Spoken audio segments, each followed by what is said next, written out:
butereevu ku mukutu ogwa Point Media Eugene Ateko oli nyongera okwaniriza gwasobodde okuba nga atweyongako ate ne neebaza oyo yenna yina asobodde okuba nga atambula naffe okumala akaseera gwayagala okumanya ebyobufuzi byonna nga bitambula mu ggwanga erya Uganda genda maaso bere nga osubscribinga likinga sharinga ate era commentinga tubeere nga tutambulira wamu nga bulijjo. Mukyala Winnie Byanyima buli lunaku ayongera okutuwaayo obwino omulala ku nsonga za bbaawe Dr. Kizza Besigye oluvannyuma okuba nti nno yawambibwa mu ggwanga erya Kenya n'akomezebwa wano eno ate n'ateekebwa mu maaso ga kkooti. Tuba tujjukira bulungi nnyo ku lunaku olwokusatu Dr. Kizza Besigye lwennyini lwe yaleetebwa mu kkooti y'amagye. Omukyala ono Winnie Byanyima yasooka okutegeeza ku makya nnyo nti Dr. Kizza Besigye teyabula bubuzi mu ggwanga lya Kenya wabula yawambibwa ate ali mu kukuumibwa wano mu ggwanga erya Uganda mu military barracks wali e Makindye. Kakati nno n'olunaku olw'ejjo omukyala ono yabaddeko ku Citizen TV era nga yayongedde okutuwa bwino omulala ku butya Dr. Kizza Besigye bwe yajja okugenda mu apartments za Riverside gye basobola okuba nga bamukwatira era yali agenzeeyo okukola kituufu, yali agenze kusisinkana bamuyambako kujjako gavumenti oba nedda. Ensonga zino zonna omukyala Winnie Byanyima asobodde okuba nga ayongera okuzikuba mu ttooki era n'agendera dda maaso okutegeeza bulungi nnyo ddala kituufu kiki ekyabeerawo. Kakati gwali ku Point Media Eugene kusaba mbere nga nsooka okukuwa akatambi kano ate n'oluvannyuma tukomewo okugeraageranya ku bubaka bwe tubadde tufuna awamu n'ensonga endala ezeefaananyirizaako bwe zityo. Tell us exactly what happened. What did he tell you happened to him when he was abducted from the neighborhood in Nairobi? Well, he came here to Nairobi to attend a book launch by the Honorable Martha Karua, who is a friend. And by the way, you should all read her book. It's an autobiography. He arrived on a Saturday, and the launch was going to be on a Sunday. Then someone he knew had invited him to meet him here in Nairobi, who is a British national, as far as he knows. And this British national said he had a group of colleagues and friends and businesses who invest in Africa who wanted to support political parties and could support their mass mobilization work, their party activity. So he was exploring this. And he was invited to a meeting in Riverside. He went with his party colleague, Haji Obed Kamlegea. And when they arrived there and they entered the room and were just being introduced to two people, the one he knew and another he didn't know, a knock on the door, and it is announced that it's Kenya police that has arrived. Turns out it's 8 men in plain clothes. He could not tell who was who, but they say you're under arrest. And in the room was this man and his friend with 2 guns and with a box of money, or so-called money. He doesn't know whether it was money or not. And they said, you're under arrest. And he said, wait a moment. I don't know why this man came with 2 guns. I don't know why he has this box of money. I did talk about fundraising, but I wasn't expecting this. He didn't have time. He was just taking photographs of. And then the man who opened the door, the British man, had disappeared at this time, vanished. And he was left with one other man whom he didn't know. So 4 of the men bundled him and his party colleague in a car and drove them the whole night towards the border with Uganda. They crossed the border into Uganda without stopping. It was clearly an operation, well planned. Somewhere towards Nakuru, the 4 men who abducted them forgot and started talking in our language. So Kizza Besigye said, well, I wish you told us we speak the same language, just to joke. Yeah. And that's how they then crossed them into Uganda and threw them into a military jail. That must be like a 10, 12-hour ride, drive. Yes, they drove all night, they sat on them, and they arrived in Kampala when he said he could hardly walk. And they threw them in the military jail. This has happened before. He's been through this since he first declared that he would run against President Museveni. And that's now close to 25 years ago. Have they told Dr. Besigye what they're charging him with? Yes, there's a charge sheet. And it's, first of all, what's wrong with this, the first thing that's wrong is that he should be in a military court. He's a civilian. He retired from the National Resistance Army many, many years ago. And 20 years ago, he was dragged before the military court and charged with terrorism, treason, illegal possession of guns, and rape, 4 capital offenses. His lawyers went to the Constitutional Court, and the Constitutional Court declared that a civilian must never be tried in a military court. So he shouldn't be there. But he's there because the burden of proof in a military court is much lower than it is in a civilian court.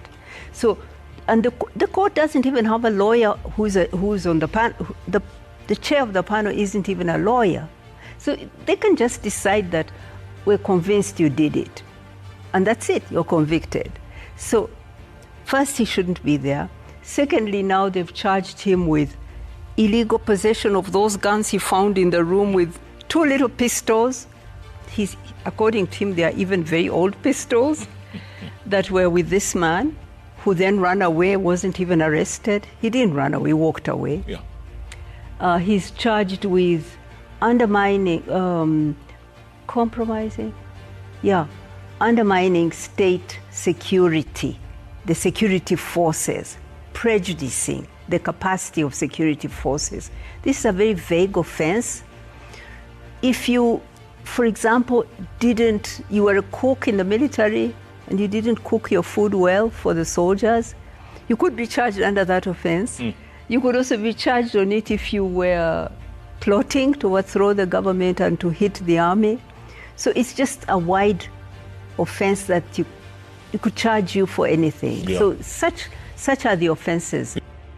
Omukyala ono Winnie Byanyima we yabadde ku interview wano mu ggwanga erya Uganda weekend eyo gye twakakuba emabega yagenze maaso okwongera okukaatiriza nti emisango gyonna egyateekeddwa ku Dr. Kizza Besigye ekisookera ddala si gwe mulundi ogusooka, wabula ate mu kiseera kye kimu ebbanga lyonna emisango gino eno gibadde gimuteekebwako lwa byabufuzi olw'okuba yavaayo n'alangirira emyaka nga 25 emabega nti agenda kuba yeesimbawo ku General Yoweri Kaguta Museveni. Winnie Byanyima ategeeza nti Dr. Kizza Besigye bbaawe aboneebonedde emyaka 25 olw'okuba awakanya engeri General Yoweri Kaguta Museveni gyaddukanyamu eggwanga lino erya Uganda.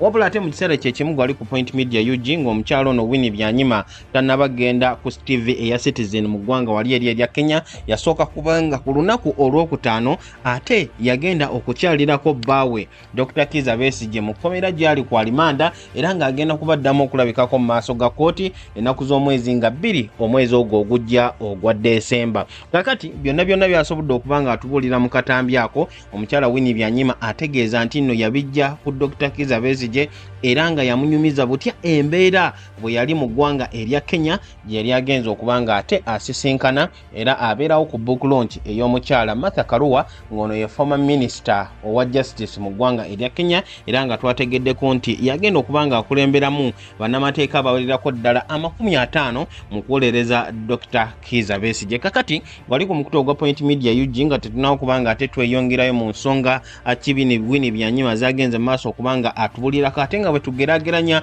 n'obwo obubaka bwe twasooka okufuna mu kusooka. Nyakuba nkusaba tubeere nga tusooka okugenda mu bulango bwa bakama baffe era ng'okwo kuliko omukulu Haji Abdu omusomi w'eddwanga onaakutegeeza nti gwe wenna ali eyo ng'olina ekizibu ekyenjawulo kyamaanyi oba si kyamaanyi, kya bulijjo oba si kya bulijjo, wabula ng'oyagala kuba ng'oddayo mu bulamu obweyagaza. Kozesa omukisa guno obeere ng'omutuukira ku nnamba eri noti 752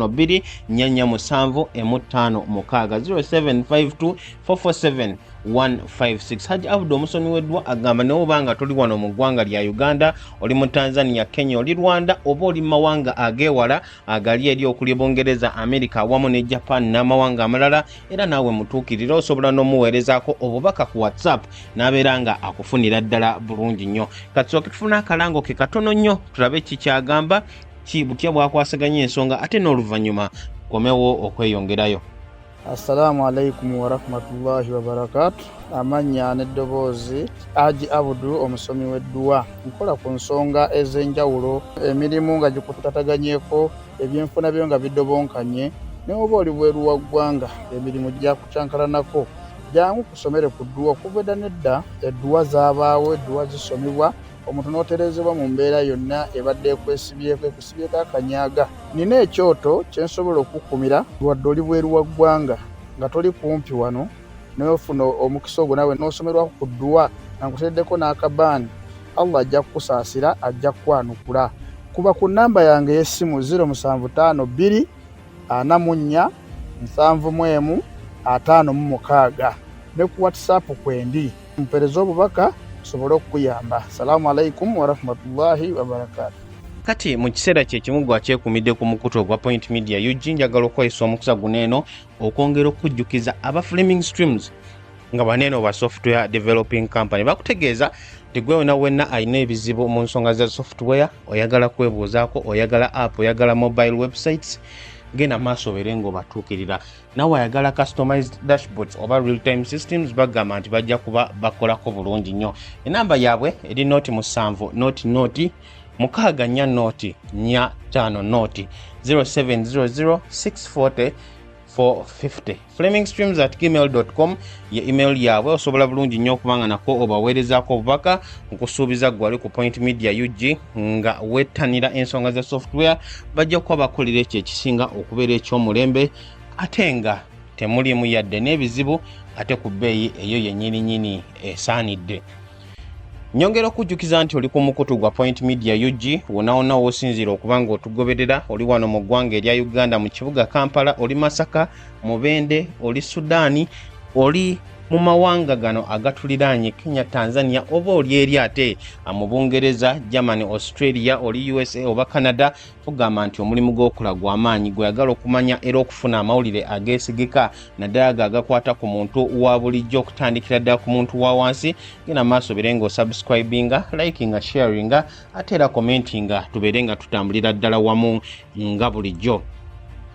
Ensonga za Dr. Kizza Besigye zikyagendera ddala mu maaso era buli lukyanga bwenzize nga nkutegeeza nti tufuna ate amawulire ageyongera okubeera amapya ate ageewuunyisa. Kakati omukyala Winnie Byanyima nga bwe tumulabyeko mu katambi ng'agenda maaso okwogera ku interview gye yabaddeko juzi ku mukutu ogwa Citizen TV wano mu ggwanga erya Kenya, yagenze maaso okututegeeza biki bbaawe Dr. Kizza Besigye bye yamubuuliddeko we yabadde agenza omukyalira ku lunaku olwokutaano olwa wiiki eyo gye akakuba emabega. Okusinziira ku Winnie Byanyima agamba nti akazannyo kano akokwata Dr. Kizza Besigye oba pulaani eno yabadde nduke bulungi okusinziira ku butya ebintu we byakoleddwa. Kakati mu kusooka twategeerako nti ekyatwala Dr. Kizza Besigye kyali kyakubeerawo ku book launch ey'omukyala Martha Karua, ex Minister of Justice mu ggwanga erya Kenya, era nga bukulonche eyo yalina kubeerawo ennaku z'omwezi nga 17 lwali lunaku lwa Sande, wabula Dr. Kizza Besigye yagenda ennaku z'omwezi nga 16 lunaku olw'omukaaga edde before nga book launch tenawo kubanga ebeerawo. Kakati twategeddeko nti Dr. Kizza Besigye hotel mwe yasobola okucekinga era mwe yali agenda okusula ye Waridi Hotel and Suites, era ng'eyo yagenda maaso okubanga akiikinga, wabula ate oluvannyuma n'abaako ne munywanyi we gwayogera naye gwe baali bagenze maaso okubanga bakola entegeeragana, era n'agenda amusisinkane wali eri ate ku Riverside Apartments gye basobola okubanga bakwatira Dr. Kizza Besigye. Winnie Byanyima agamba nti omwami ono Dr. Kizza Besigye gwe yali agenze okusisinkana ku Riverside Apartments yali muzungu era nga Mungereza okusinziira ku Dr. Kizza Besigye kye yali amanyi. Kakati Dr. Kizza Besigye okusinza ku baka bwe twasooka okufuna yatuuka essaawa 10:03 ku Riverside Apartments e Nairobi gye basobola okubanga bamukwatira, era dereva eyali alina okubanga atamuvuga okumugjawo okumuzzaayo agamba nti yamulindira essaawa ezibeerako ddala kumpi 11 kubanga yavaawo ssaawa 10 ate ez'okumakya ku lunaku olwa Sande. Kakati Winnie Byanyima agenze maaso okututegeeza nti omwami ono Omungereza British Omungereza Dr. Kizza Besigye gwe yali alina okusisinkana, era nga Dr. Kizza Besigye ali ne munywanyi we Haji Obed Lutale. Kizza Besigye okusinza ku byanyumiza Winnie Byanyima, waliwo enteekateeka ey'okulaba nga asisinkana omwami ono Omungereza oba Omuzungu, okulaba nga boogera ku butya bwe bagenda okumuwagira mu nsonga ez'ekibiina ogezaako okulaba nga bajjako gavumenti ya General Yoweri Kaguta Museveni. Era omwami ono ye yasobola okumuyita ku Riverside Apartments bagende maaso ogezaako okulaba nga ate boogerezeganya awamu n'okulaba butya bwe bayinza okukwasaganya ensonga.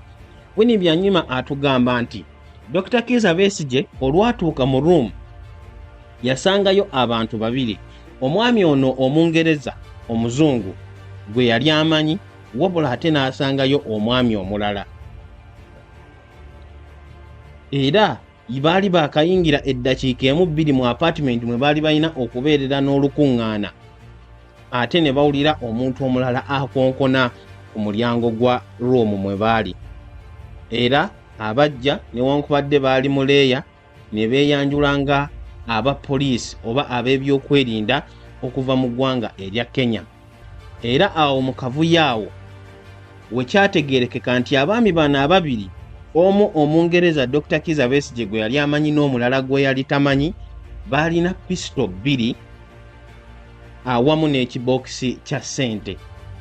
Dr. Besigye kye yagamba nti ekisookera ddala yali ayogerezeganyizzaako n'ono omwami nga boogedde ku kyokubanga ayinza okumuteekamu ensimbi, wabula yali tamanyi nti agenda kusangawo ssente awo mu ruumu we baali bagenze okuteeseza. Kakati nga nkuuguddemuuko katono nnyo okuva ku ebyo omukyala Winnie Byanyima bye tumuwulidde ayogera mu katambi.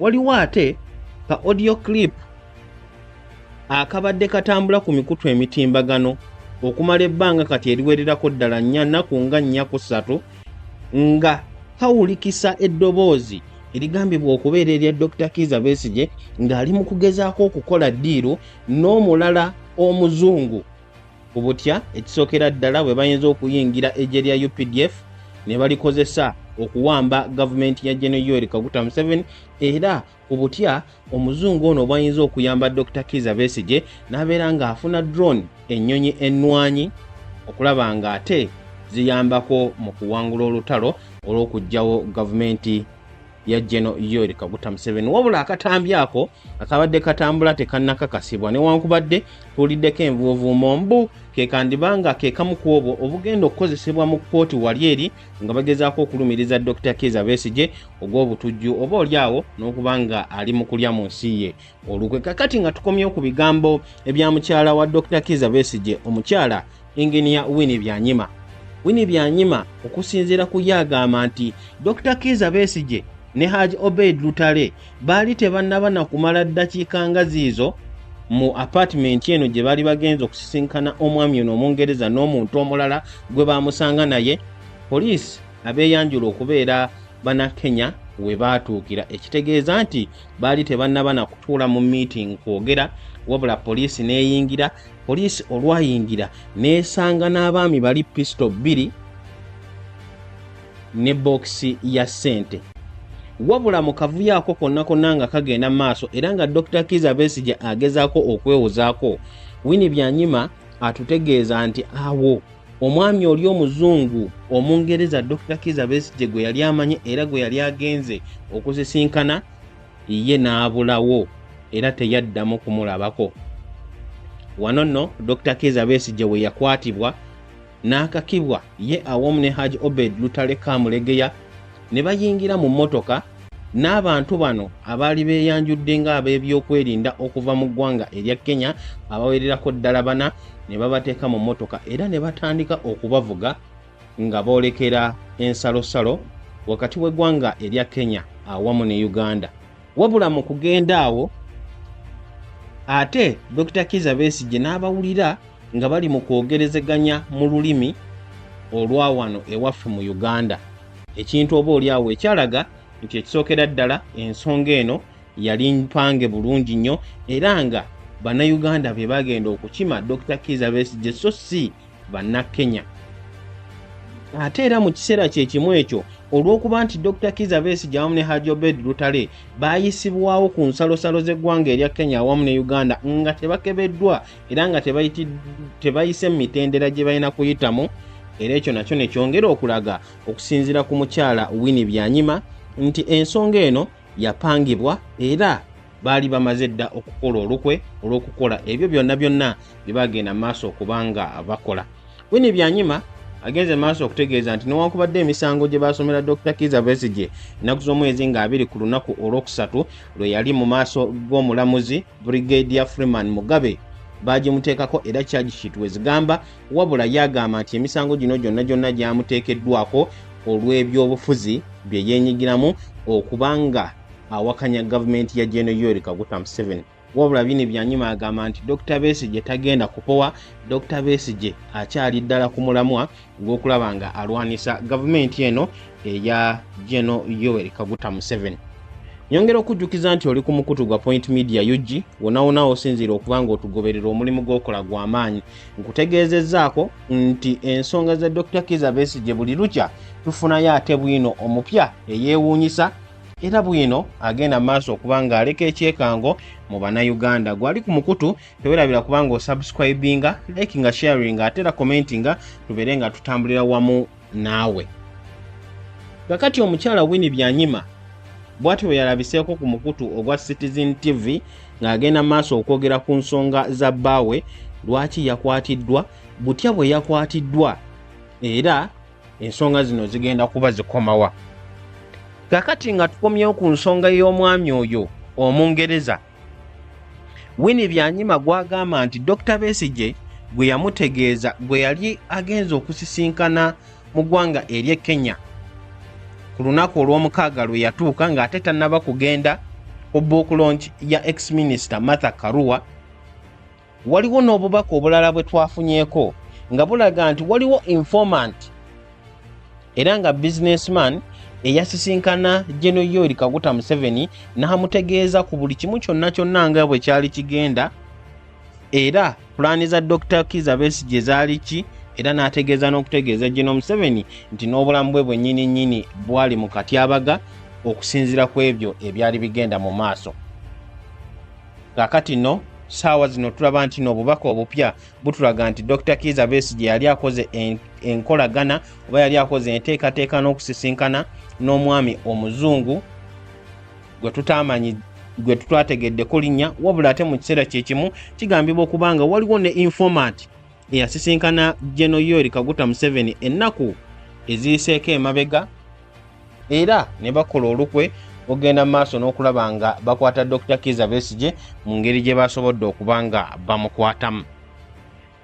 Ensonga nno bwe zityo zirabika okubanga zitambula, era olukwe we lutyo we lwalabika okubanga lutambula, wabula ng'omukyala Winnie Byanyima agamba nti ensonga zino zonna ezaamuteekeddwako oba emisango gyonna egyamuteekeddwako tegiriimu ggumba, wabula okuba nga okumala emyaka 25 Dr. Kizza Besigye abadde awakanya era ng'agulwanisa effugabbi lya General Yoweri Kaguta Museveni, kyekyo lwaki ali mu kubonyaabonyezebwa olw'okuba ebyobufuzi. Sijja kubanga nsukkawo wano eno ensonga bwe zityo bwe zitambula era bwe zityo bwe zasobodde okubanga zirabikako. Gwali ku mukutu ogwa Point Media UG weewale kubanga okyatugoberera wonna osinzirira okubanga ogoberera. Genda maaso beere nga osubscribinga, likinga, sharinga ate era commentinga tubeere nga tutambulira wamu nga bulijjo. Kambeere nga mbagaliza olunaku olulungi, mubeere bulungi era mweraba.